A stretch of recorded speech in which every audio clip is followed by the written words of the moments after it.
দিনটি ছিল জুন মাসের 1 তারিখ। আমি আর ননদ মিলে ঠিক করলাম একটু বাজারে যাব।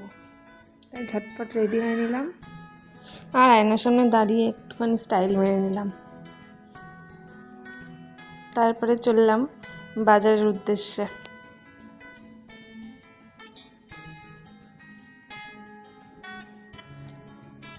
আসলে বাজারে আমাদের একটা সোনার দোকানে একটা হালকাতা আছে, আর হালকাতার কথাটা মনে পড়লেই ছোটোবেলার কথা খুব মনে পড়ে যায়। এইসব বিশেষ বিশেষ দিনগুলোতে বাবা যখন হালকাতা করে আনতো খুব আনন্দ পেতাম।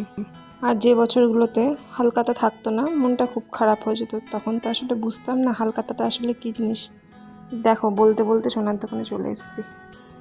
আসলে এটা একটা আমার কাকা শ্বশুরের দোকান, খুব সুন্দর সুন্দর নতুন কালেকশন তুলেছে।